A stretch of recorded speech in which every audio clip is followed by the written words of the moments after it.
Welcome to the Manawan Aberdeen Regional School District's regular action meeting on September 28, 2023. The time is now 6:31 p.m. The New Jersey Open Meeting Law was enacted to ensure the right of the public to have advance notice of and to attend the meetings of public bodies at which any business affecting their interest is discussed or agreed upon. In accordance with the provision of this act, the Manawan Aberdeen Regional School District Board of Education advertised this meeting on June 20th, 2023 in the Asbury Park Press and the Star Ledger. This notice was sent to the municipal clerks of the Borough of Manawan and the Township of Aberdeen, and the Manawan Aberdeen Public Library. The notice was also placed on the district's website. I'm going to turn it over to Mr. Wells. Good evening. Welcome to the Manawan Regional High School. To begin this evening, I'd like to welcome our Student Council President, Esther Fosu, to the podium as she leads us in the salute to the flag. Please remain standing as our Manawan Regional High School choir sings and leads us in the Star Spangled Banner. I pledge allegiance to the flag of the United States of America and to the republic for which it stands, one nation, under God, indivisible, with liberty and justice for all. Oh, say, can you see by the dawn's early light what so proudly we hailed at the twilight's last gleaming, whose broad stripes and bright stars through the perilous fight o'er the ramparts we watched were so gallantly streaming, and the rocket's red glare, the bombs bursting in air, gave proof through the night that our flag was still there. Oh, say does that star-spangled banner yet wave o'er the land of the brave and the home of the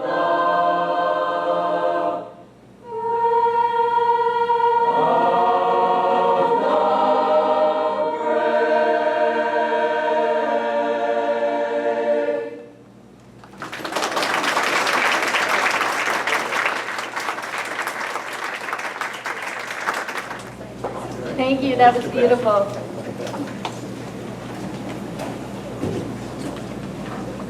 Thank you, Mr. B, and to the Man's Choir. They're going to end the night with the lead of man. Manawan Regional High School Choir. So they're going to end the night singing how we end any of our athletic contests by leading us in the alma mater. So, it's an honor to stand before you here tonight as the acting principal of Manawan Regional High School. I'd like to begin by thanking our new superintendent, Ms. Perez, along with the Central Office Cabinet and the Board of Education for allowing me the opportunity to do so. Tonight, I have been provided the opportunity to showcase some of our programs here at the high school, and while I would love to highlight everything that Manawan Regional High School has to offer, the reality is there's simply just not enough time. I would, however, like to highlight some of our key initiatives for the 23 through 24 school year. But before I do, I'd like to formally introduce you to our Student Council President, Ms. Esther Fosu.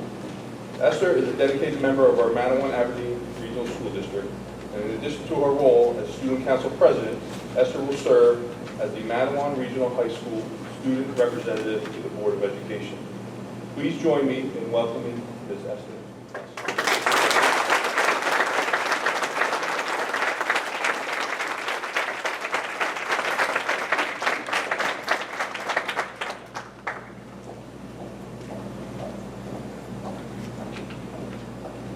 Good evening, everyone.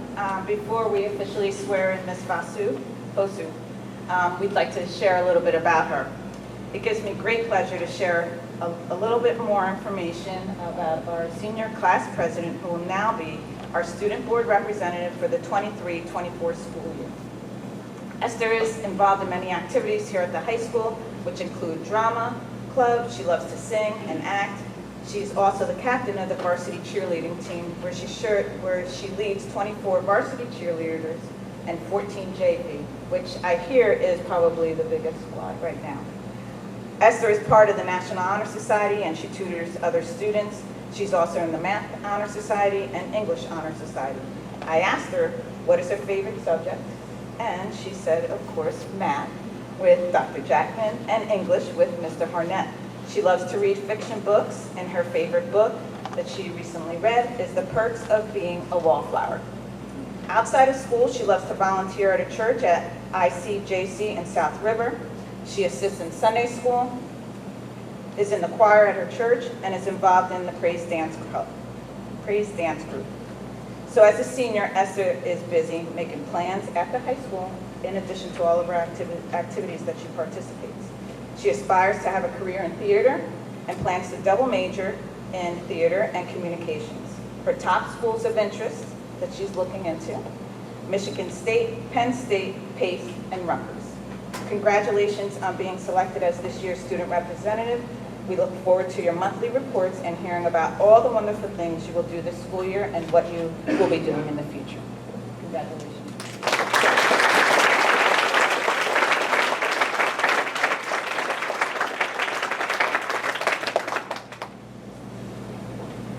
I, Esther Fosu, do solemnly swear that I will support the Constitution of the United States and the Constitution of the State of New Jersey, and that I will bear true faith and allegiance to the same and to the governments established in the United States and this state. The authority of the people, so help me God. I, Esther Fosu, do solemnly swear that I possess qualifications prescribed by law for the office of the member of the Board of Education, and not disqualified as a voter pursuant to RS 94-1, am not disqualified due to conviction of a crime or offense listed in the NJSA 18A-1, and that I am faithfully, impartially, and justly perform all of my duties of the office according to the best of my abilities, so help me God.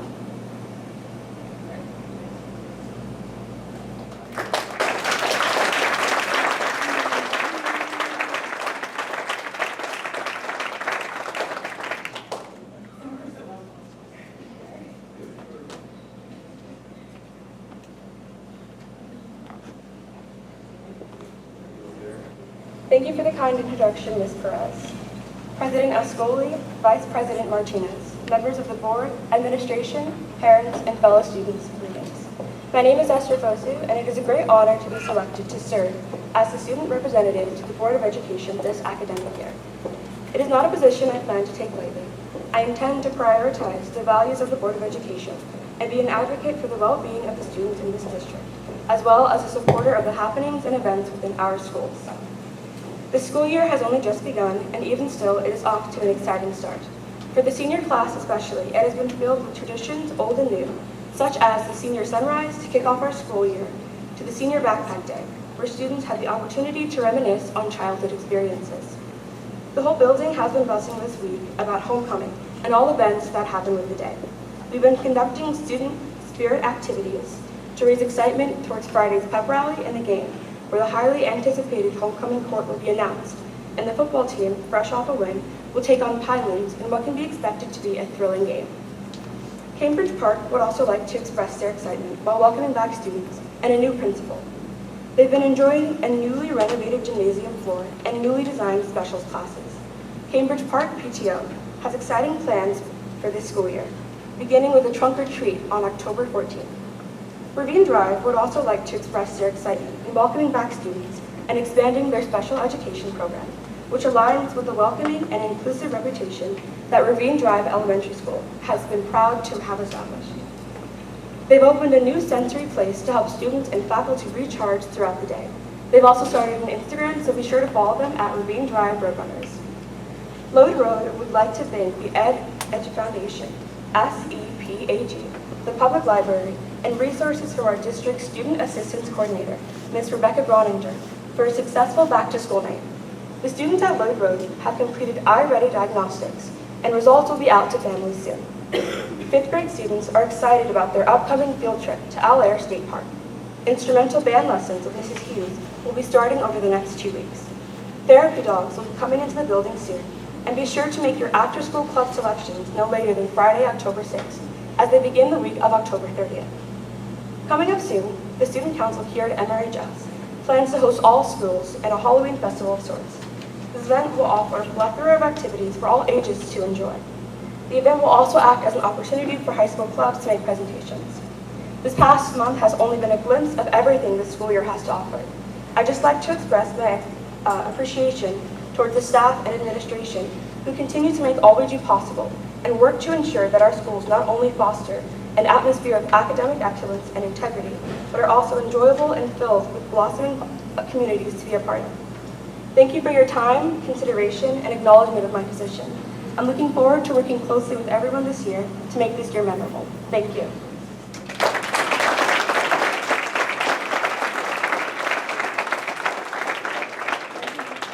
Thank you, Esther. Well, as you can imagine, it's been a pretty busy start to the school year. As the acting principal of a comprehensive high school with about 1,150 students, over 150 staff, it's certainly been a challenge getting to know and sit each and every one of them. I'd like to thank my administrative team as well as our front office and support staff, some of who are with us here tonight, for being patient with my many questions or inquiries. I just want to learn everything there is to know about Mattawa Regional High School. My goal for the start of the school year was to focus on building connections with both students and staff, a vision set forth by our superintendent. I've spent much of September interacting with both staff and students, both formally and informally, learning about current programs and how I can better support them. I'd like to thank the entire staff of Mattawa Regional High School for engaging with me during our 10-minute meetings, because these 10-minute meetings have provided me with the opportunity to really get a feel for the climate and culture of Mattawa Regional High School, while also providing me the opportunity to identify areas of strength as well as some areas of need of enhancement.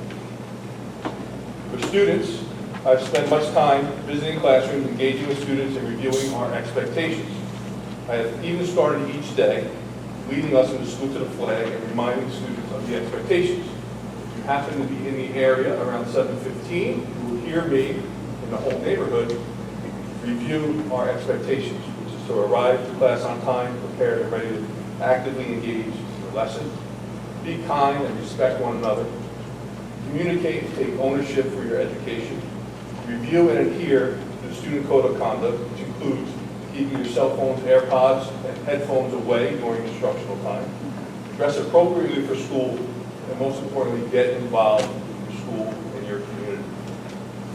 So as we close out the first month together, and we prepare to move forward, I've identified both long-term and short-term goals.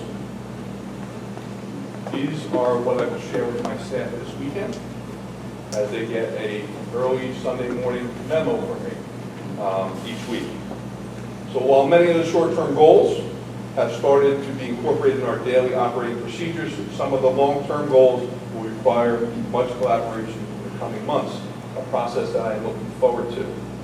Some of the long-term goals include a review and enhancement of the student handbook and code of conduct, which will include incorporating restorative practices into our behavior management system. We want to review and enhance our course offerings, including new course proposals designed to engage today's active and hands-on learner. I'd also like to complete an audit of our career academy structure and course offerings here at Mattawa Regional High School with the goal of providing all students with a pathway to become college and career focused and ready. This includes a post-secondary education fair, which we are currently working on for the spring. Additionally, we're looking to explore additional dual enrollment offerings, providing students with the opportunity to earn college credits while still in high school. Currently, we have 7 students that are finishing out an early college academy, and they will graduate with an associate's degree this May, actually before they get their diploma from Mattawa Regional High School. We have 11 students enrolled in the new middle college program at Brookdale Community College, which means they will graduate Mattawa Regional High School with 30 credits towards their associate's degree. And finally, we have partnered with Rutgers University to take a look at our counseling programs through an Enhancing Mental Health Grant. This is a multi-year grant. And we'll be working with Rutgers University to kind of identify strengths and weaknesses and see how we can improve. When we talk about short-term goals, we have instituted a system that identifies students that are at risk based on previous academic, social, emotional, behavioral patterns and performance, and we're creating a system of supports to assist student success. We will be utilizing our Dean of Students to develop and implement a referral system for staff in an attempt to take a more proactive approach dealing with students that are struggling academically, socially, emotionally, and/or behaviorally. This will include the development of a student disciplinary reporting protocol and procedures and expectations that incorporates restorative practices in order to alter and change behaviors. We're looking to increase enrollment in some of the many clubs and activities that we currently offer here at Mattawan Regional High School. It's no secret that students that have a connection to school achieve at a higher rate. We currently have over 85 clubs and activities for students to participate in. All right, and Mattawan Regional High School truly has something for everyone. And finally, most importantly, we want to make sure that we recognize the hard work of both our staff and students. We'll start with that tonight, and there's so much to celebrate here at the high school, and we want to reestablish the community feeling back here at Mattawan Regional High School. So before we conclude the high school portion of this evening's meeting, I'd like to introduce Ms. Melanie Shore and Ms. Amy Rayola up to talk about student and staff programs and recognitions. Hello, thank you for giving me the opportunity to share with you all of our Unified Champion programs offered at the high school. We have Unified Physical Education Class, Unified Peer Club, Unified Bowling, and Unified Track Team. Unified PE is an adaptive physical education program designed to give students in special education and general education a partnership in skills necessary in recreation and in sports experiences. Our Unified Peer Club helps students with special needs by providing socialization through career friendships. Together with their buddies, they plan events throughout the year. In the spring, we sponsor, with our civic leadership program, a dance for the middle school and high school students. I am most excited to share and talk to you about our Unified Sports Teams. This is partially funded by a grant through Special Olympics. We've been awarded over the last 4 years $20,000 to spearhead a bowling and track team. I would also like to thank Mr. Tiberzi because I did not know how to write a grant. So I thank him for being my leader on learning how to write a grant and to continue this opportunity for us. Unified Sports joins athletes with and without disabilities together as teammates competing against local high schools, as you can see up there. It is part of New Jersey Interscholastic Athletic Association, which means this is competitive and inclusive. Never done here before. Our bowling team placed second in the state, and our track and field team placed third at this year's Meet of Champions. The program continues to grow. We currently have over 20 athletes on our roster. Please, and I see some of my families here today, please come out to cheer and support our unified teams at a match, a meet, or our annual basketball scrimmage against Old Bridge High School. And it's going to be home this year. In addition to Unified Sports, we continue to offer our Special Olympics program in the middle school and high school, which entails bowling and track and field. Thank you for your time this evening, and join us in April when we sponsor, again, Autism Acceptance T-shirt fundraiser to help continuing fundraising Unified Sports. Thank you.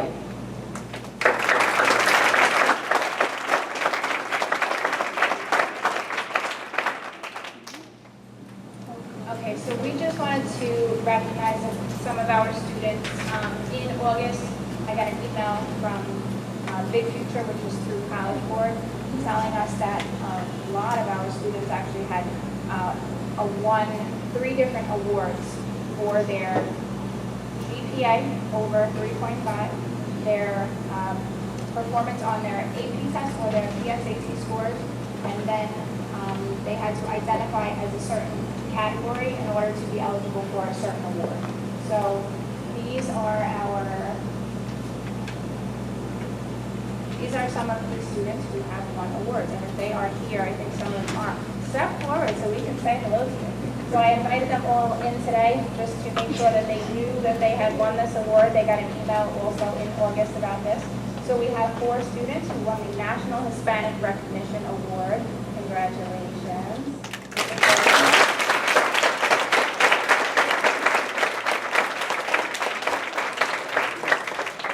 Another 5 who won the National African American Recognition Award, including our Esther.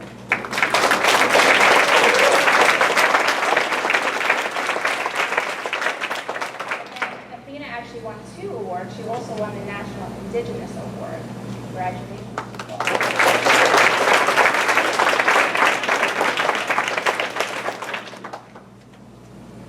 And then we also had a couple of students who earned a commended student recognition for the National Merit Scholarship Program. So when our students take the PSAT in 10th and 11th grade, they are eligible to apply for this scholarship. And there are a lot of different recognition levels. So even if they don't go on to become semifinalists in the scholarship program itself, 34,000 of the students become recognized for, they get a letter of commendation in the mail. So they just actually got that also today. I had them come down to the office to get that. They had to score over a 207 to get that. So these are our 3 students who received that award today.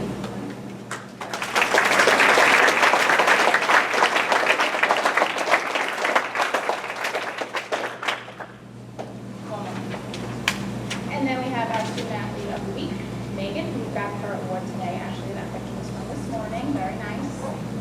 Congratulations.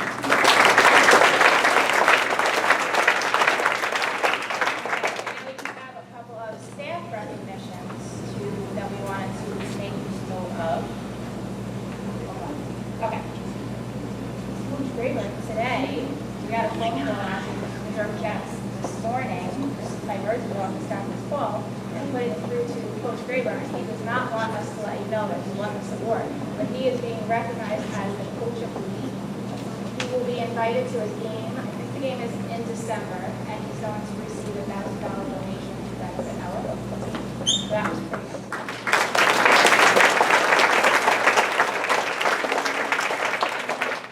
One of our English teachers was selected as a member of a cohort for the Journalistic Learning Initiative Fellowship, and she's going to receive professional development from the organization. She's going to have her students participate in a long-term project, and at the end of that, there is actually a little scholarship that goes with that as well. So that was pretty great. That happened over the summer. And then Mr. Reed today came over, and he told us in the hallway that he is going to be in a PBS special that's going to air in December. He is part of the Westminster Choir College, and hopefully we can share this presentation because that's a link to the video actually. So if you wanted to watch it later, you should go and do it. So congratulations.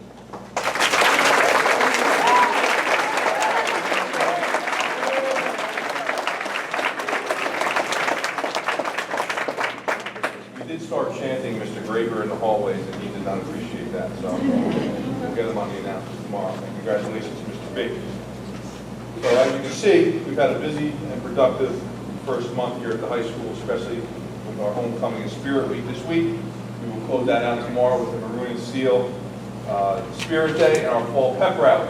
Today was our Jersey versus Jersey Shore Spirit Day. So that was quite entertaining. Some of the students thought I was going to come in dressed like Mike, the Situation. That did not happen. I wouldn't even know where to start. But next week, our focus will turn to the Week of Respect. As you may know, the state of New Jersey recognizes the first week in October as the Week of Respect. We have a number of activities that our civic leaders will lead, focused on stopping bullying. So it's been busy.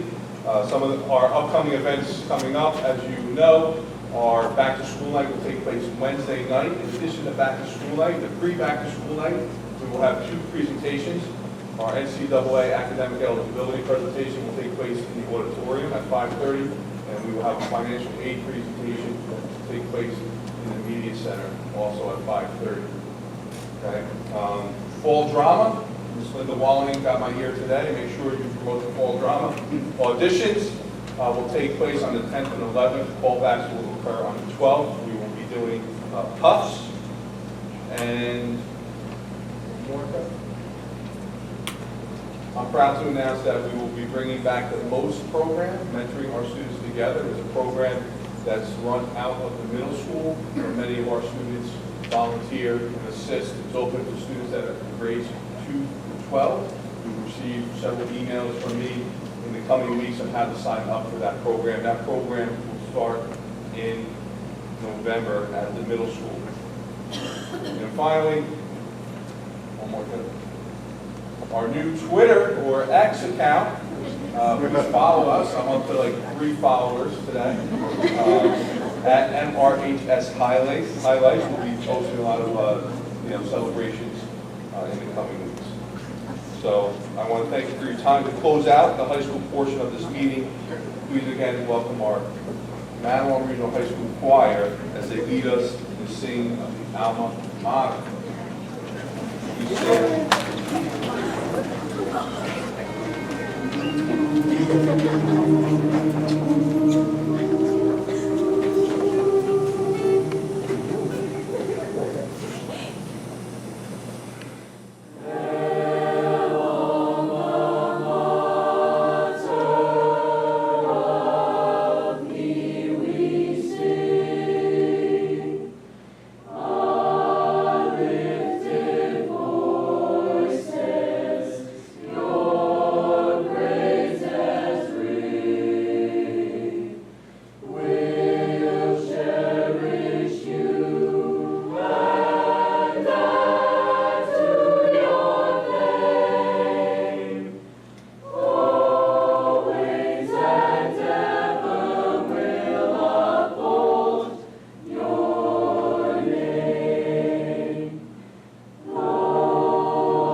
Thank you to all our performers. You were wonderful.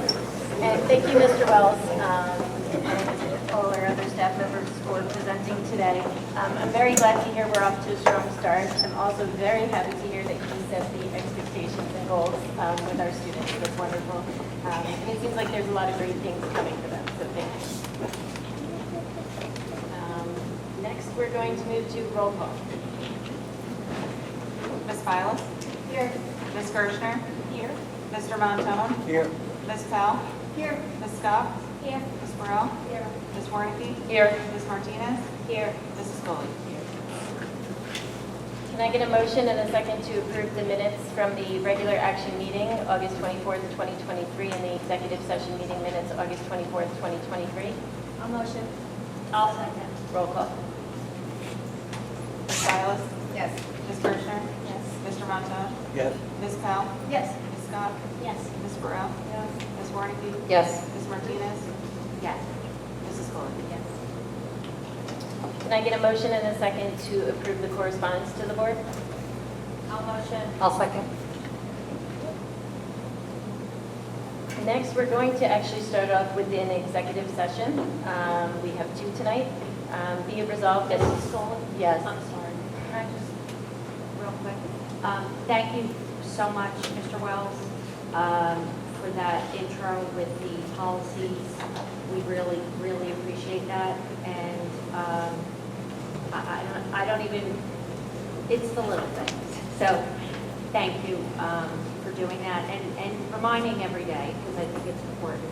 And I wanted to ask, Ms. Schuler, is there a place where we can get dates for the kids' meets and stuff? I'm not really on the website a lot with the kids. Where would we find that? So we will continue with Mr. Wells doing it on social media, on the Facebook account. Okay. We also have a webpage that I will have Mr. Barrett update and everything, but it will be in announcements, and we will continue to do the social media. Weekly newsletter. Right, exactly. Oh, okay, so if we get it'll be listed, the meets that are coming up and the dates and stuff in the newsletter.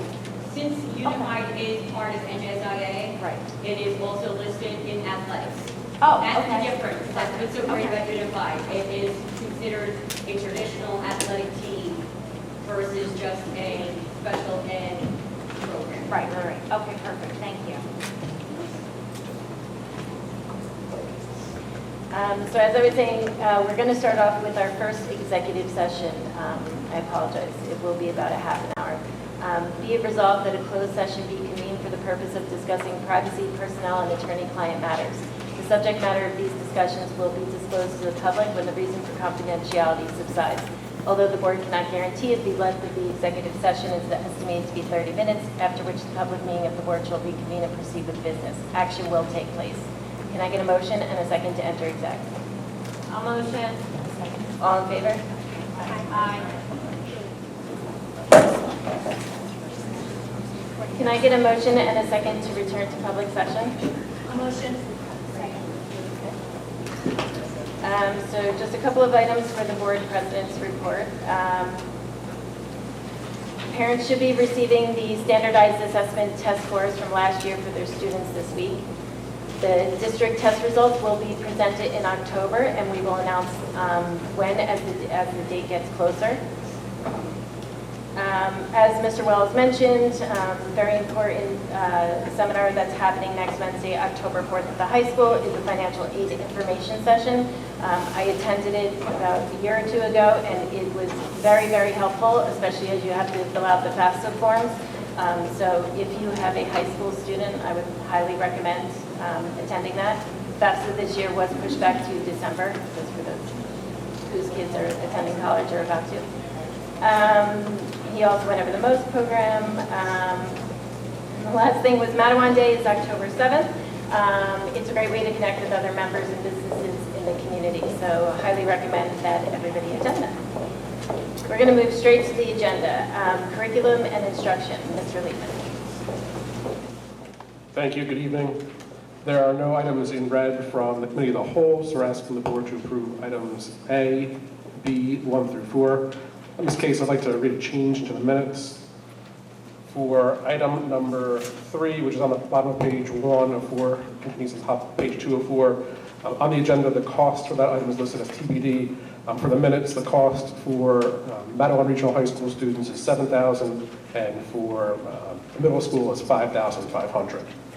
That concludes curriculum instruction. Thank you. Can I get a motion and a second to approve the agenda? I'll motion. Okay. Student services. Mr. Lehman. Student services are asking the board to approve items 1 through 4. That concludes student services. Motion and a second to approve the agenda? Motion. Oh, 1 through 5, sorry. 1 through 5. Motion. I second. Personnel, Dr. Micah? Good evening, everyone. I'd like to bring to the board's attention a walk-in item for a hiring of a mechanic to replace a resignation, which we will be voting on tonight.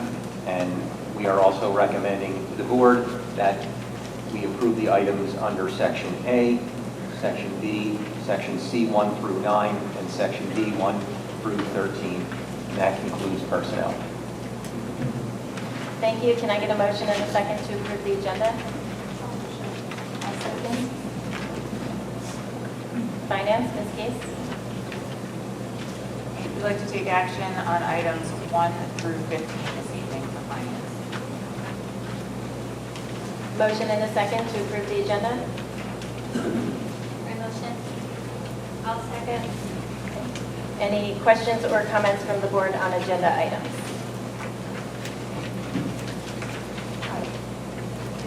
Yes, I don't see Mr. Wells here anymore, but I did want to call the board's attention, since this is a big packet, and maybe some of the public, to page 7, where Mr. Wells and Mr. Van Horn are moved from acting to actual principals. Congratulations to both of them. Thank you.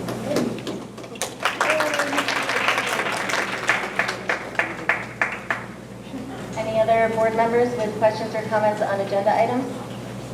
Yes, I would like to just congratulate our new student representative.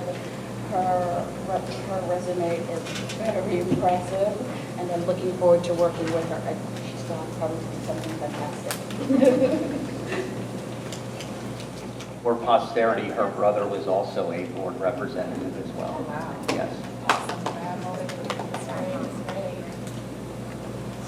Okay, with that, we're going to move to public comments on agenda items and additional matters. The Board of Education recognizes the value of public comment on matters of interest to the school community. Individuals wishing to speak must state their name and municipality of residence. Comments are limited to 3 minutes duration, but an individual may speak a second time after all others who wish to speak on the topic have been heard. All statements should be directed to the board president, and no participant may address or question board members individually. All speakers are requested to express themselves in a civil manner with due respect for the dignity and privacy of others whose legal rights may be affected. Please note, while it is not the board's intention to stifle comment on matters of legitimate concern, the public should be aware that if their statements violate the rights of others under the law of defamation or invasion of privacy, they may face personal liability to the injured party. If speakers are uncertain of the legal ramifications of their comments, the board urges them to seek guidance beforehand from their own legal advisor. And before we start public comments, just a few things. So there are a lot of people here tonight. So if we could keep it to 3 minutes, when we're close, like 2.5 or around there, one of us will raise our hand just so you know to start wrapping it up. Also, if we could ask that Madawan Aberdeen residents with or without children in district could speak first, we would appreciate that, and then we can move to out of district. So the mic is, yep. So my name is Cindy Santora. I'm a resident of Aberdeen. Everyone knows me. So I'm just going to read a little thing that I wrote the board that I would like the public to hear also. So let's talk about the history of 5756, which I know probably 99.98% of the people here are here to talk about. So let's talk about the history of the policy. In 2017, Chris Christie signed legislation that required the State Department of Education to provide guidance to schools about policies involving transgender students. In 2018, Phil Murphy appointed Commissioner of Education to release that guidance. As stated in the linked article, these guidelines are intended to assist school districts in developing their own policies. The actual law does not mandate, which we all know, everyone got the notification that it's not a mandate, a district to do anything. The law requires the Commissioner of Education to develop guidelines, and that is it. So what happened? This policy guideline was released in 2018, so why are so many districts throughout the state suddenly adopting this policy 4 years later? Here's our best guess. There is a policy writing service, Strauss Esme, which we all know, that provides policy updates to districts. According to their website, over 560 districts in New Jersey use them to write their policies. That is pretty much every district. This year, Strauss Esme put out policy 5756 based on the NJDOE's 2018 policy guidance and marked it as M or mandatory. Most districts, without questions, adopted this policy verbatim.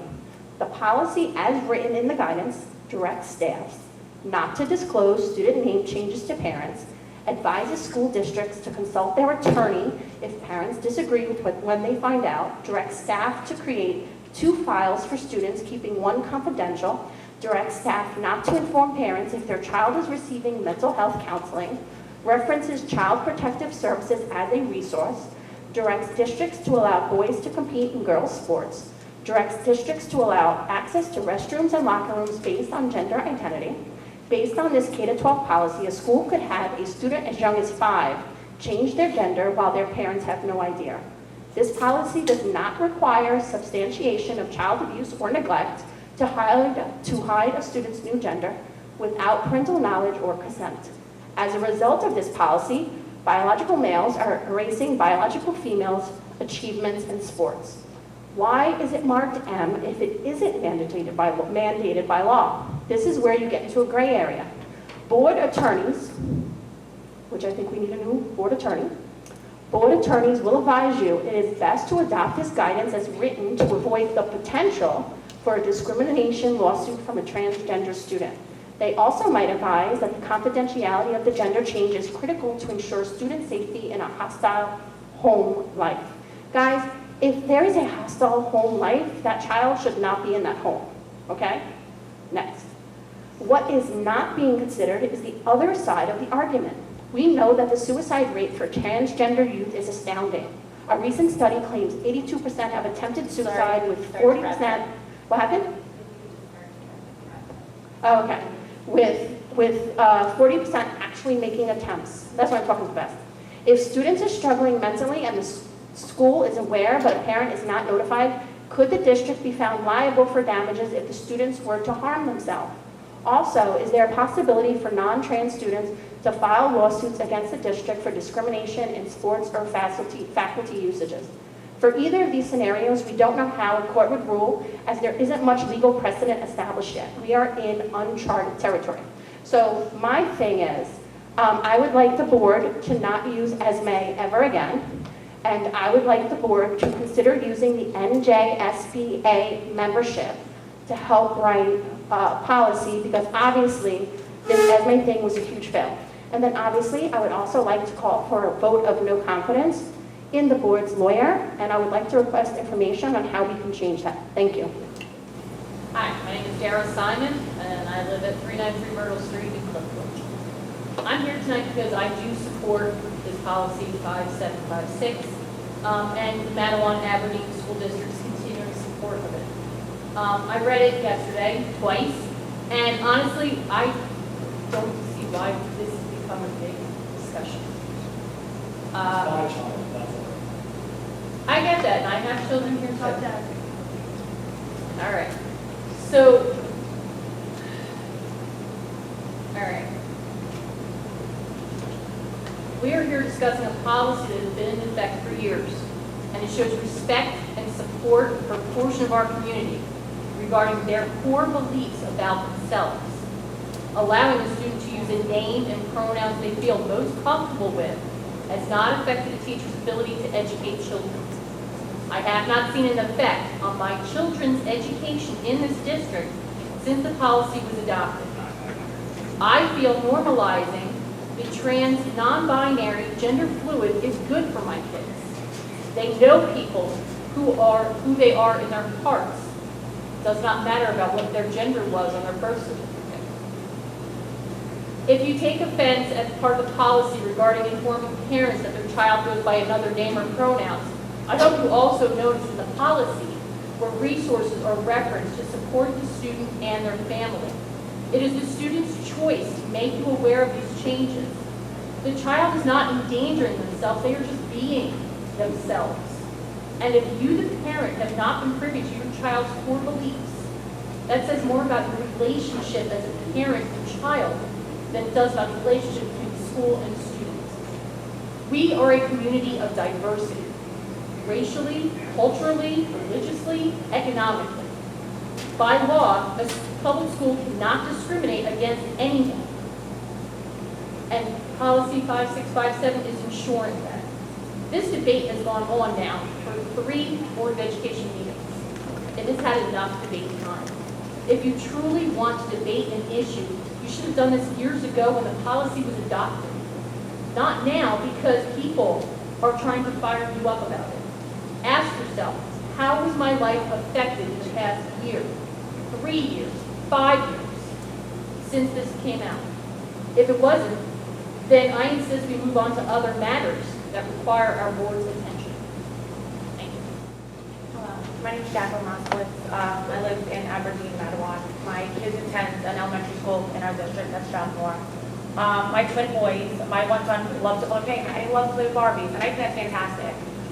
What worries me as a mom is you're a boy, you are a boy, and that's fine. Your brains are not developing until you're 25 years old. If you are 24, 25, I will drive my child, I don't care what you, sexuality, anything like that, I don't care. You're my son, I love you to death. If at 25 years old, you want to go have surgery and become a girl, at 25, please, I'll drive you. Not at 5 or 6 years old, and not that you're taking medication that, does anybody know what like the long-term effects are? Because I know I don't. And it's scary to me that my kid could have all the greatest teachers in the world. It takes one person in an entire school of people, you know how many people are in a school, to turn around, and I'm not saying whisper to my child, but sit down and have a conversation that, does a 5 or 6 year old even understand that? And it says as of 5, they could be making decisions. I mean, I'm petrified. For a mother whose son likes pink, that it could eventually be taken to something else. Like, it's scary. I'm scared as a mom. So that's what I have to say. Hello, Lauren Demansky, live in Cliffwood. My children attend both MAMS and Matawan Regional High School. Like these other parents here, I am also against this legislation. I am not interested in co-parenting with the federal government. It is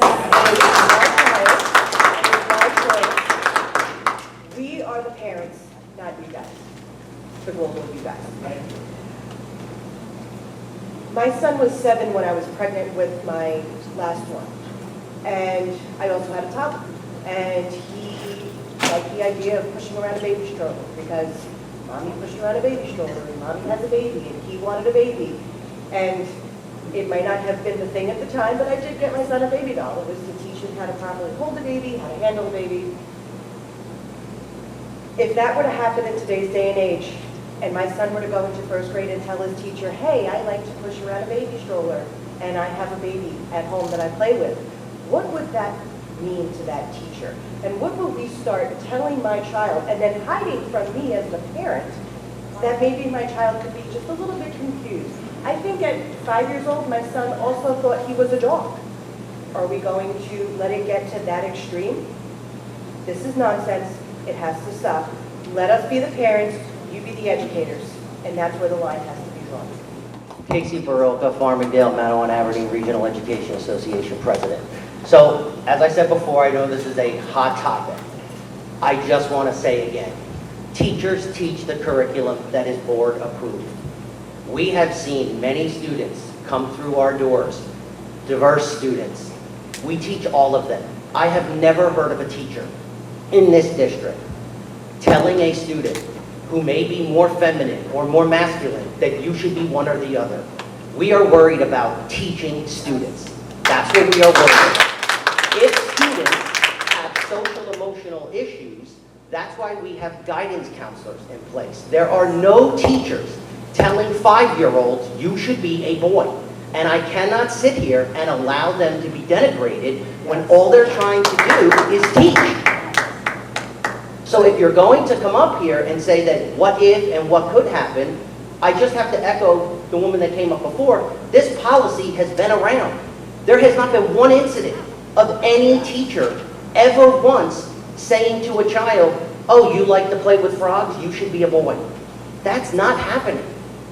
And if you think that's happening, then you should raise those issues with your building principal. Because if they are happening, I can assure you of this. This teachers union, which I represent, and the educators in this district, that is not our job. So if students come to us with concerns, we lend an ear. And if those concerns present themselves in a manner that a teacher doesn't feel comfortable handling, there is in the policy steps in which that is handled. So again, everybody can have their say, I'm all for that. But I just can't sit and listen that there's what ifs and that these teachers are doing things. They're not. These teachers love these students, they're supportive of them, they want them to do well. Okay? That's not how it works. I will talk to the board president, thank you. But when the assumption is made, that teachers in kindergarten teachers, and by the way, we all played. I mean, I'll tell you right now, my mom was a beautician. I walked around the house with her wigs on, okay? If I went to school back in 1980, the teacher was not saying to me, you should be a girl, and that's still not happening today. I'm Diana Noble. I live at 66 West Concourse in Cliffwood Beach. About 18 years ago, I was a substitute teacher, and that was before inclusive language. It was before inclusive behavior. It was before tolerance was even requested or required. And I was substituting in a class where a student came late.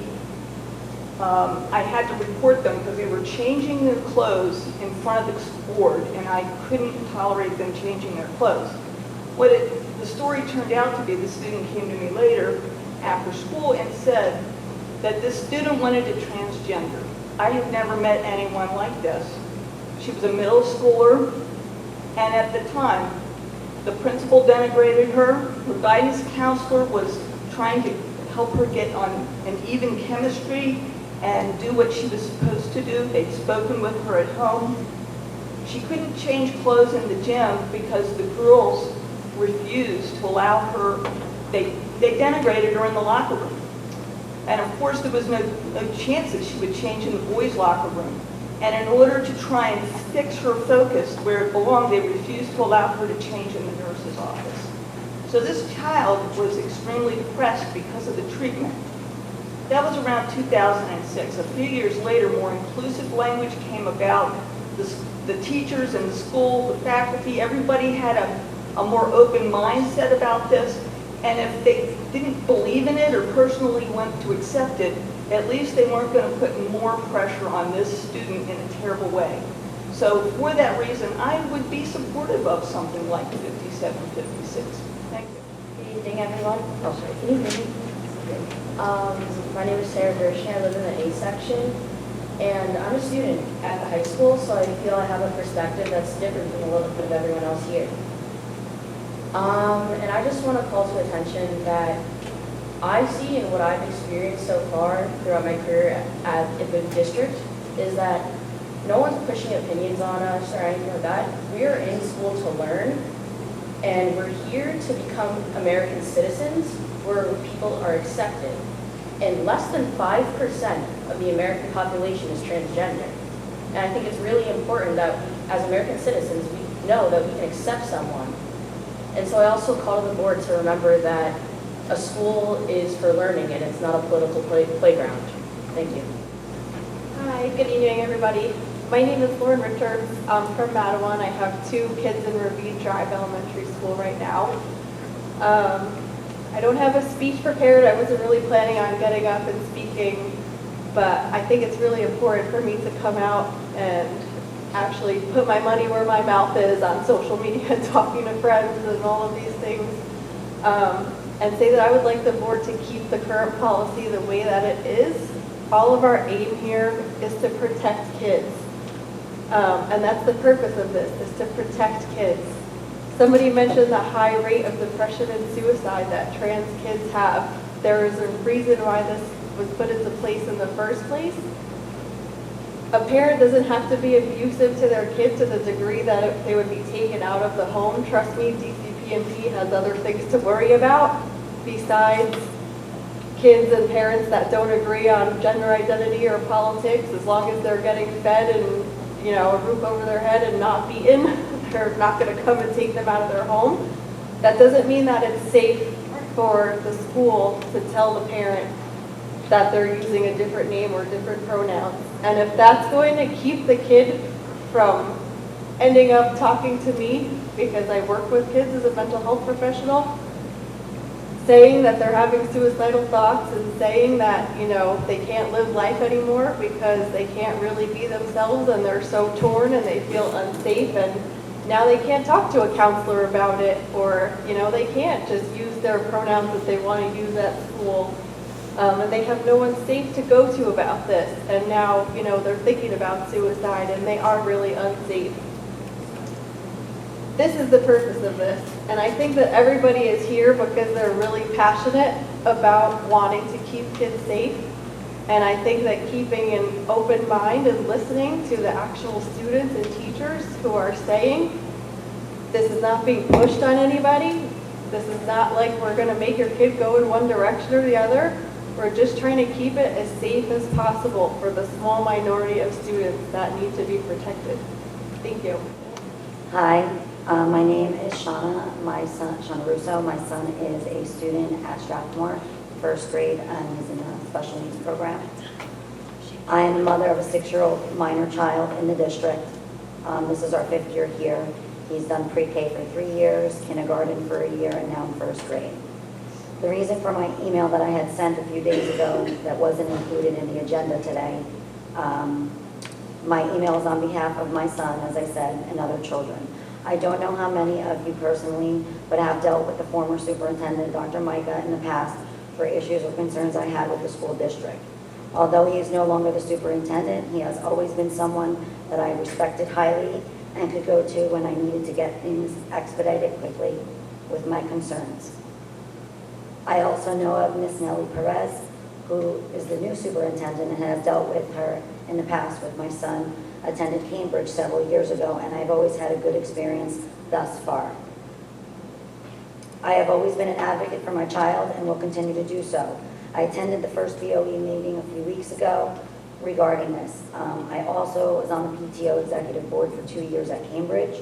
I do take an active role in my child's life and his education. I am also a parent liaison for Strathmore CPAC this year. I would like to know what the school stance was on this policy 5756.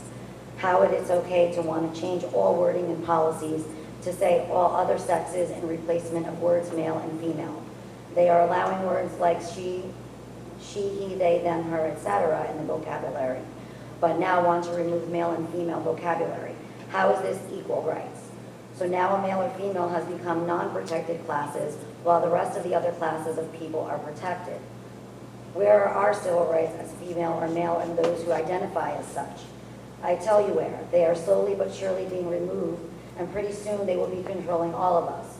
We are being prepped to indoctrinate this new life of not being about making our own decisions for ourselves or our own families. We might as well be living in a time of Hitler. Government control, books being banned, parents' rights being taken away from minor children.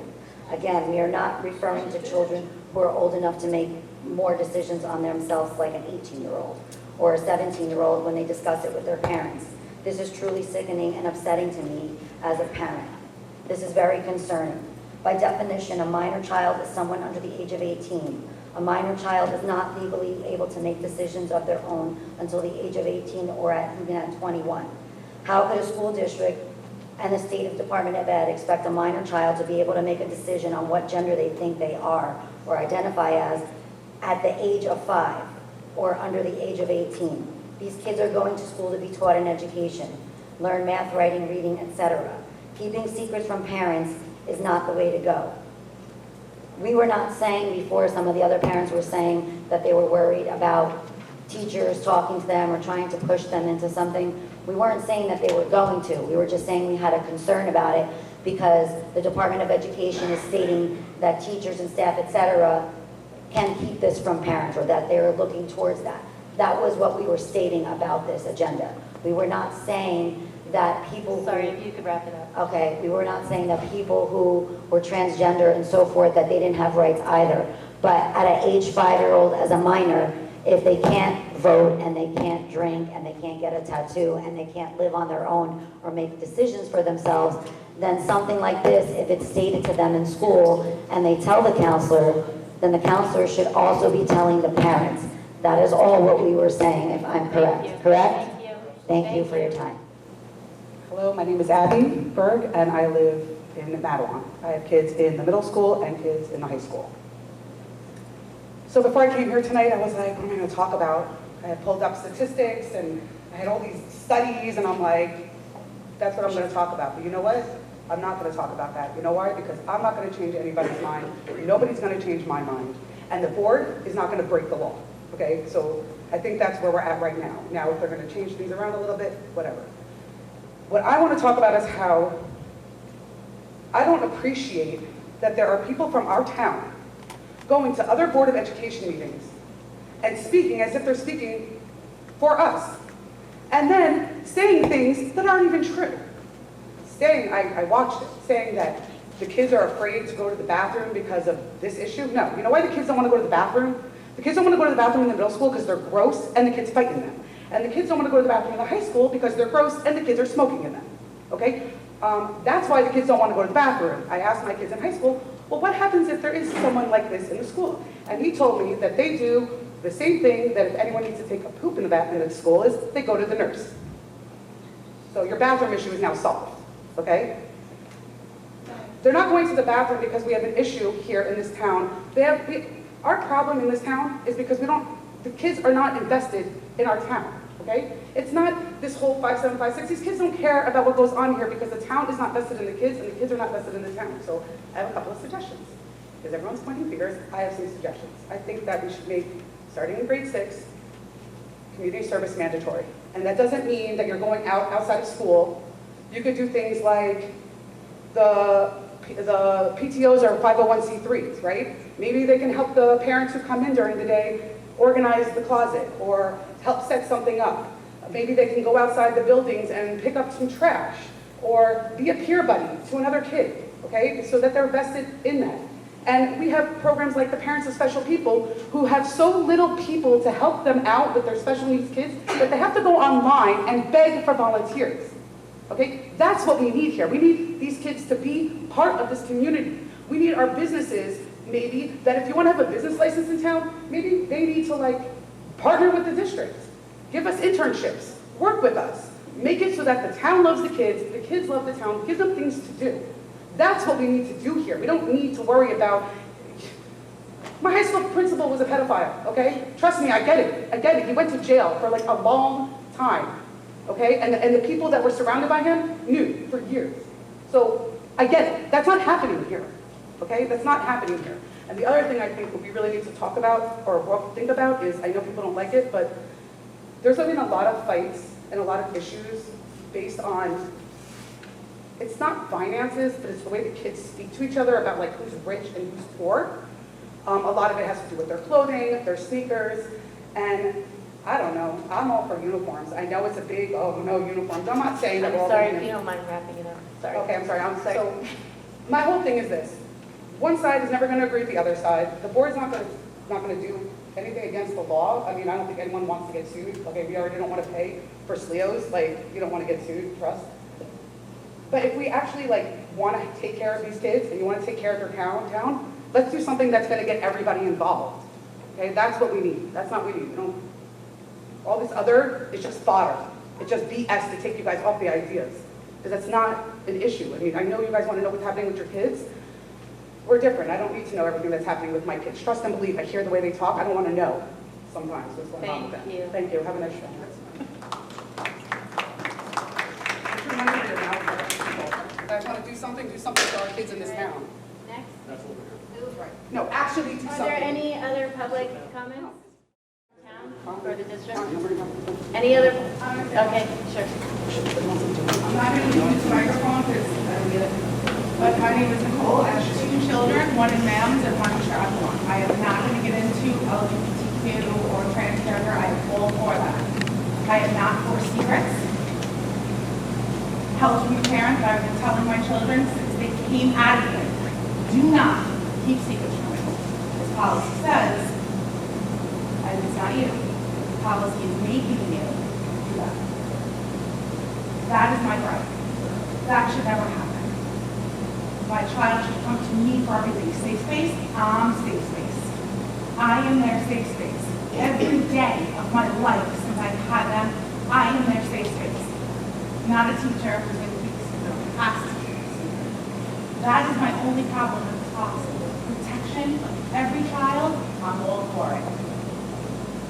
It states that if I don't agree with my child, it gets taken to another level. It's crazy. That's insanity. Parent never agrees with a child on anything. We always in a fight. So when does it end? My child doesn't want to be Catholic. She doesn't want to receive communion. You're Jewish. Go home. It has to end. It has to end. The wording has to be taken out and revoted. Let me just get your last name, I'm sorry. Shementa, CHIMENTL. Thank you. You're welcome. My name is Laurence Masson. I'll spell that for you. It's Laurence. And the last name is Mason with two S's. I'm a resident of Matawan with a child attending school at Strathmore. I did not plan on getting up here tonight, but I feel like I don't really have a choice. I'm kind of horrified how people are just not listening to the students and the teachers that are actually in the building. Because they're making this about them and not about the kids. My daughter is in the special education program at Strathmore. She needs to be there. And the resources and time is a resource, to be clear. My time is a resource, your time is a resource. Everybody who's here, your time is a resource, okay? And we need to use it for things that are actually going to improve our kids' education. Not to slice and dice whether or not we agree with a policy that's already been in place and to denigrate the people that are actually showing up. You guys are all actually showing up to try to help the kids, but we need to find a way to bridge the gap. I stand in favor of, is it 57, 56, I'm sorry, whatever. I stand in favor of it, okay? Because honestly, sitting here and spending an entire night talking about this when we could have been talking about different ways to invest money and time and resources in our kids' education is a shame. And the way that grown adults speak to each other in these rooms is a shame. Thank you. My name is Veronica Huey. I live in Aberdeen. I have two kids here in the district in 8th grade and 10th grade. I am not comfortable up here, but I will say we teach our kids at a young age. You tell mommy and daddy everything. That maybe when we say that, we might mean if someone ever touches you inappropriately. And there's a lot of reasons why we say that to our kids. And we say it with through the depths of our soul, we mean it, and we say it with such an intent behind it. This strips all of the parenting that we have in us away from us. And for anyone that wants to say, do something in the community, help out, that has nothing to do with what's going on here. Our kids, our parenting is being taken away from us by strangers. You're all strangers to me. I'm not going to say I'm going to put my kids in your hands and trust you with all my heart. I give myself to God. That's where my faith is. And no one's going to tell me what's best for my kid. I know my kids. I can speak for them, and they're saying the words right after me. My heart is pounding. I'm not good at public speaking, but I'm doing this for the younger generation, the young kids, the women I met here today that have kids in grade school young. My kids, I feel they're okay. Right now, thank God they're okay, but I have the communication with them, that I can listen to them and hear them and know what's in their heart. But let's just use all of you as an example, or the people as the template for their future. I'm sorry. I trust no one but my husband and myself as a parent. There's no one that I'm going to, as someone said, co-parent with me. There's no one in the world that I will trust enough with my kids. No one.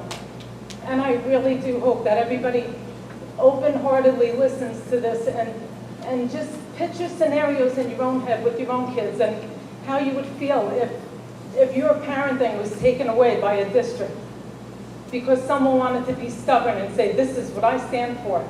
There was a woman that stood up here, and please forgive me if it's offensive, but she didn't even look like she would have had kids in the district, and she got up here. It meant enough to her to get up here and talk. I don't even know where she came from. I know who she is. She doesn't have kids in this district. I really don't even, I shouldn't even be up here speaking. I'm not a public speaker. I just really hope that you listen to what I said. And that parents, their rights are being stripped from them. And everyone just sits back and says, oh, I don't want to lose my job. I don't want to lose money. I understand that. I completely do. I'm in a position I have to worry about my political stance all the time. But I'm standing up here because kids are important enough to me to say, this is not right. It's nonsense. There was a woman who just spoke and said her principal was molesting kids. I'm sure we all just heard that. This is who I'm going to trust with my kids, and their secrets, and I don't know what it is, and I have to wonder. Start wrapping up. Thank you for listening. Thank you. Hi, I'm Steve Bonner, just for kids in the school system, the third in 2 years, I think. Just any policy that would let the school not tell the parents something very critical and important doesn't pass the smell test. So it just doesn't make any sense. I think we're on like a very slippery slope with multiple genders, multiple pronouns, and we're heading in the wrong direction with that stuff. It's very simple. These educators, male, female, see her, not that hard. Appreciate it. Thank you very much. Yes, so now anybody else, second time, it's fine. Oh, wait, I'm sorry. Wait, someone else? Yep, sorry. I was waiting for you to say. I'm out of district. My name is Robert Galbraith. I live in Keyport. And I only came here because I understand what's going on here. And so I wanted to say a few things. And I don't know that I have a lot of standing here because I don't have any children in this district, but I'll say what I have to say for what it's worth. I read this policy. And I understand that people are upset. There was someone up here who said that the rights are being stripped. I don't think that anyone is encouraging children to not tell their parents.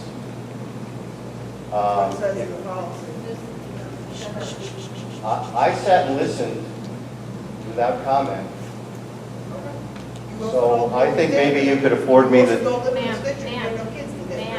I think maybe you could afford me the same courtesy. This is still America, I think. It is, absolutely. Ma'am, Okay. please. Is it? Is it? Please, can we, Okay, we stop staring at me. Thank you. Sir. Okay, so,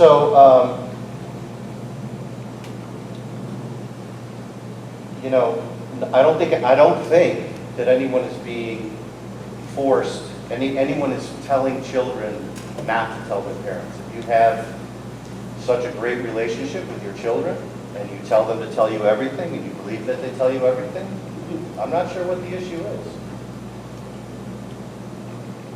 I don't think there is an issue, because your kids are telling you everything. So good for you. You know, you may be surprised to know that kids have civil rights too. They're minors. They can't vote. They can't drink. They can't get a tattoo apparently. But they have rights. And the school is entrusted with protecting all of them. And I'm not sure how you think that your children who are not trans are not being protected. That was sort of a comment I don't understand. It says right here, a minor student's civil rights. There is, if you get to section 4, school personnel may not disclose information that may reveal a student's transgender status except allowed by law. That's everyone's right. Everyone has the right to privacy. And if a child wants to tell a teacher something, I don't think that the teacher is going to encourage them to do one thing or another. And I don't think the teacher is going to tell them, you shouldn't tell your parents. All this says is that the teacher doesn't have the right to tell parents. And if you have a great relationship with your kids, good for you. You got it covered. No problem.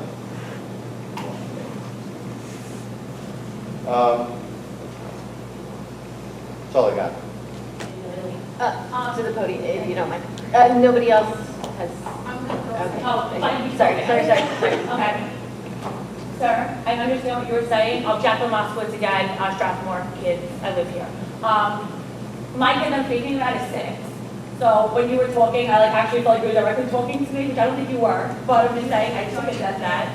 And my child is 6 years old, and again, I did state, my kid does like pink. My kid likes pink and he plays with Barbies. My only stating of the whole thing was that somebody, and I'm not even saying the teacher, anybody in this school who took that to the next level, where it does say a kid as young as 5, and again, with medication and things, I'm scared of that.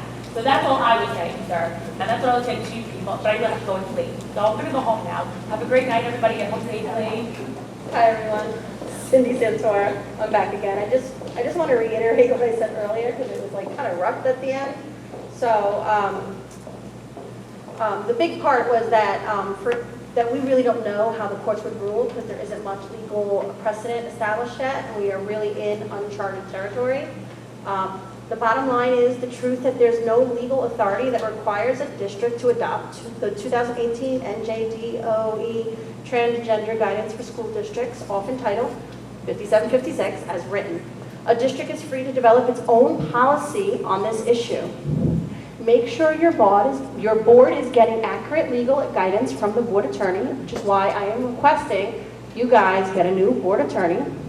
We would also recommend dropping the Strauss-Esme. Last year, they inaccurately advised that it was mandatory to quarantine healthy children exposed to COVID when there were no legal authority for this either. So guys, they have been screwing up, you know?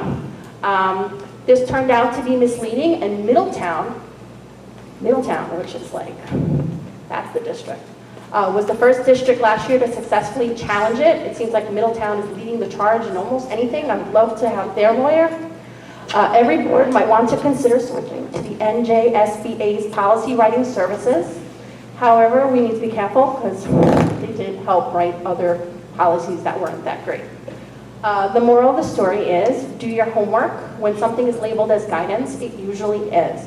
So once again, what I would like from the board is I would like the board to drop Strauss-Esme and look towards the NJSBA as their policy writers, since we have seen that Strauss-Esme, they screw up, right? I also would like to tell the board, which I'm sure you're aware of, is that we had a recent district by us, hometown, did drop 5756. And I believe they are number 7 or 8 now in New Jersey that have dropped it. Marlboro dropped it. Hometown dropped it. Middletown, of course, dropped it. Colts Neck dropped it. Hanover Township dropped it. And I can probably go on and on and on. So I think that this is something that we need to come back to and we need to talk about because my rights as a parent are not going to be diminished. I kind of feel like this is like the beginning. I know people are saying, hey, this was in effect since 2018. What's the big deal? You know what the big deal is? That this is just a start. You know, like if we don't stand up as parents, what's going to happen next time? What's going to happen next year? What's the next thing they're going to take away from us?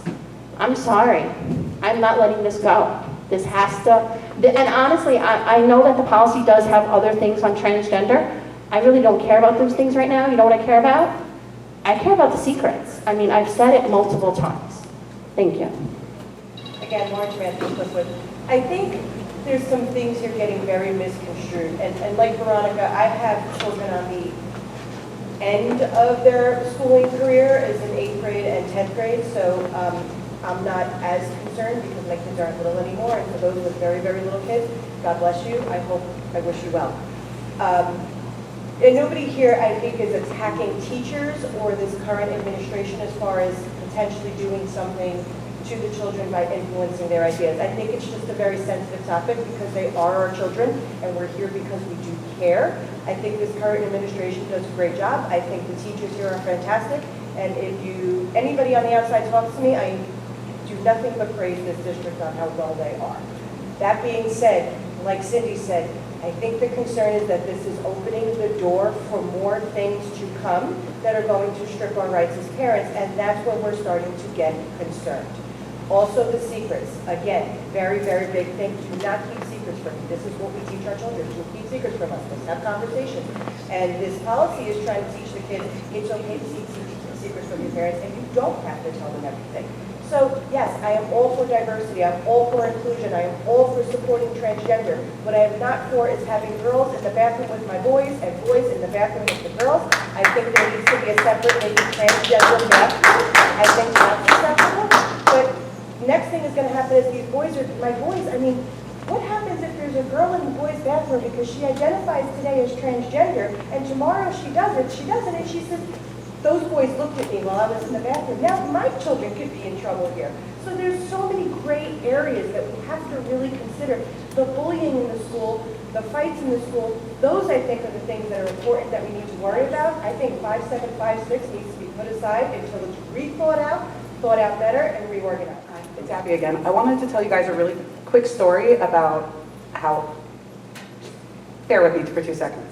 So I have a daughter, she's a preteen, and anyone who has preteen girls, oh my God, they're awful sometimes. They're really mean to each other. They have a lot of problems regulating their emotions.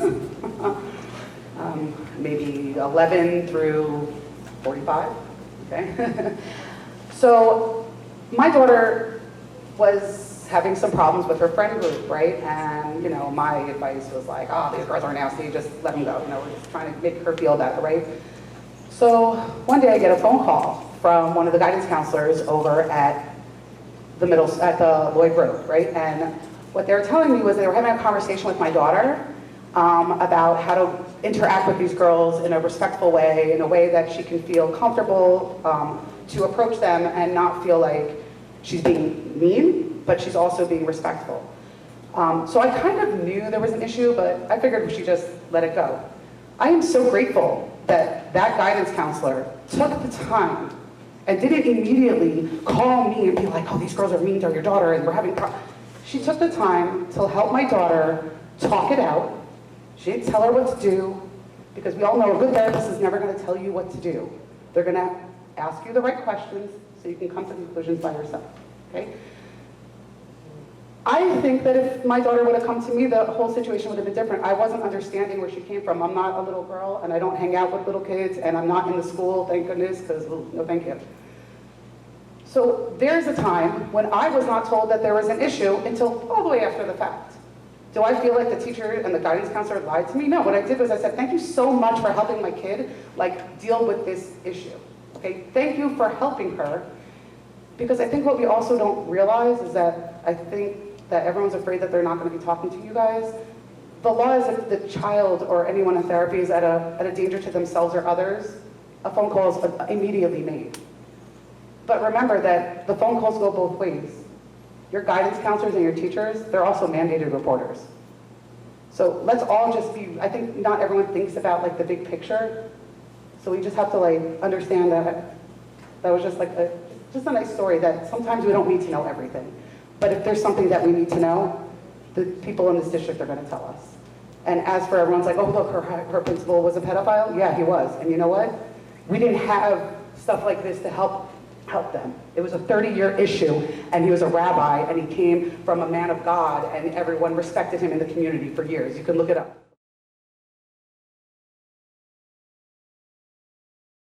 Jewish school. It's not something we have a problem with here. But, I mean, I get it. You guys are concerned. But the teachers and the counselors are not going to, like, there's no agenda. Guys, they can't even get their kids to write their names on their papers. Seriously. You can't, because this is a forum. If you want to speak to me afterwards, that's how it works here. On what? It's not how it works here. Come to me, so no more. Hi, I'm Dara Simon. I still live on Myrtle Street. People are having a problem with the word secret. And I understand. I worked in a school district myself 20 years ago. I understand as a parent what you are concerned about. When my daughter was in kindergarten and we had to sign off that we understood the rules in the classroom, they said you would obey the teacher. And I circled it and I said no, and I signed it so that they understood my kids were never to unquestionably obey anyone. My thing is that these secrets that you're talking about, that you are concerned that the school is holding from you, It's not that they're holding a secret. They are respecting your child's privacy. They are going to help your kid if your kid does not feel comfortable yet telling you something about themselves. They are going to help them. They are going to encourage them. But the thing is that your kids have lived with you. They know you. And either they trust you or maybe they fear that there might be repercussions. So don't say that people are going to be holding secrets.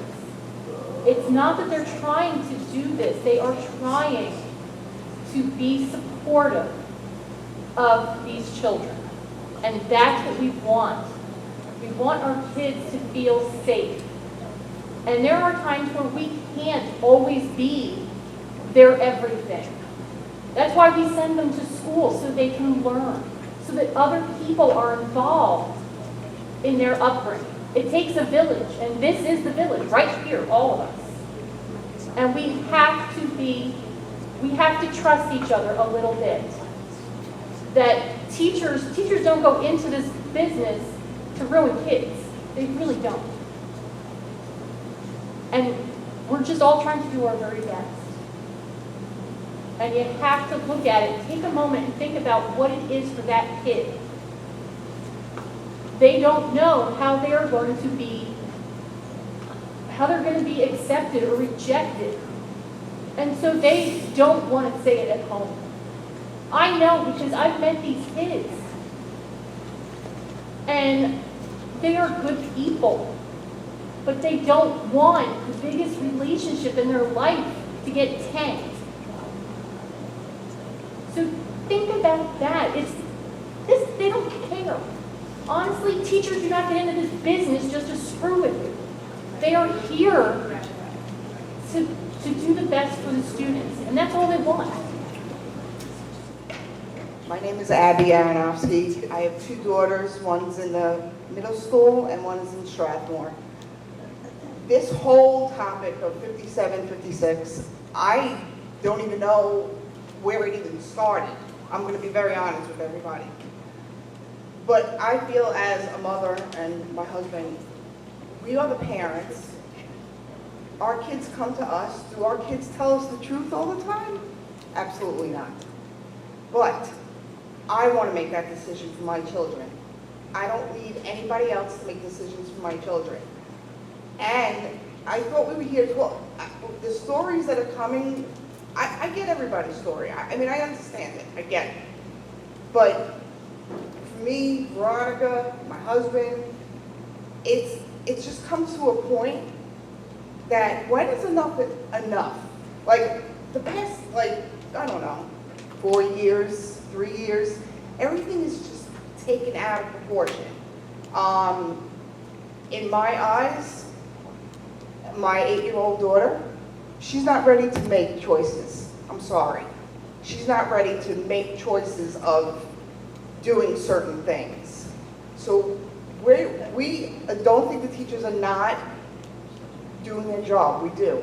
In fact, this is why my husband and I moved here. This is one of the best school districts in New Jersey. But I feel as a parent that there should be no secrets. I want my kids to come home and tell me how they feel. They don't need to be telling somebody else. And that's just my thing. What's going on, guys? Jared Zuzai from Aberdeen. I have a daughter, 5th grade in Lloyd, in 1st grade in Strathmore. All right. Real quick, I think my biggest concern with this, right, is not for nothing, like secrets aren't great. And, undoubtedly, you're going to find out, right, whether your child's transgendered or not, whether they changed their name in school or not, right? I'd rather find out immediately than through the grapevine or through the rumor mill, right? I think that's what would hurt me as a parent the most, because you're going to find out. And not for nothing, I love my children unconditionally, no matter what they do, right? I'm fully supportive of them. I love them. I'm sure 99.8% or 99.98% parents are the same exact way that I am, right? I think somebody said that statistic earlier for something else. So I think that's where I'm coming from with this, right? Like, I don't know about any other policy that's there for the schools that has exclusive language where a parent is excluded from knowing something about their child. I don't think that there's any other policy. And as somebody said before, this is policy driven, right? NJ, AIS, or whatever. And listen, I'm familiar with policies and accreditation, right? This is something that's mandatory for you guys.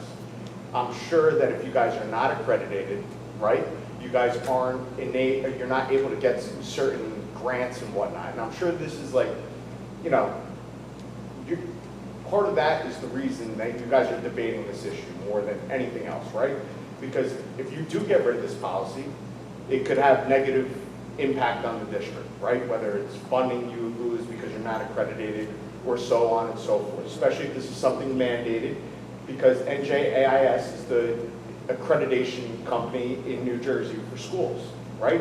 And if they are telling you that there's a mandatory policy, that policy has to be in there for you to be accredited, just like in a police department. There's certain policies that we have to have, right? Other police departments choose not to have these policies, and they just can't get accreditation, right? There's certain grants that they're not able to get. So I don't want this to be like, listen, you guys have an unfavorable position in this, all this, right? I just think people have to take a step back, right? And I know a lot of people are very upset about this, and I do not think that teachers or anybody's trying to hide anything from us, right? I just don't want it to be like, you know, that, nothing like, listen, if my daughter became transgender, was a lesbian, anything like that, what would bother me the most is that I didn't find out from her or immediately, right? Or that all this, there was a big secret behind my back going on. And I think that's what would hurt me the most. And at the end of the day, we keep on talking about the child's feelings, what about the parents' feelings? And that's something that we need to take into account as well. But I yield, thank you. Any other public comments? Well, I do want to thank everyone for coming out tonight and sharing your thoughts with us. We also did receive quite a few emails, and apologies if some of them didn't make it on yet. There's a certain cutoff that we use, so they will be on the next one if it missed the cutoff. We read all the emails, you know, and there are people on both sides of this, because we know this is a very sensitive, serious issue. Over the past several weeks, we've had to, you know, we've also had discussions with our legal counsel. The one thing that I can say is when we read all the emails, when we hear all of you standing up here tonight, everybody does have students' interests at heart. We may be all coming at it from different ways, but I think it's there, and we just need to find the best place for our district, which I know we've said in the past. We have to balance the students' rights, the parents' rights to know, and it is a delicate balance. And in light of the strong views, different perspectives by members of the community, we do want to take a little time, work within the board. You know, a lot of us board members up here, a lot of us are parents. You know, some have children currently, a lot of us have children currently in the district. We have, you know, a lot of different views even amongst us. And so we're trying to work through everything, seeking our legal, you know, working with our legal counsel to come up with, you know, what's legal, you know, what our rights and obligations are for students, for parents. So it's a delicate balance. We are working through it. We are going to get back to you as soon as possible as we work through the process. I don't know if anybody wanted to add anything from the board.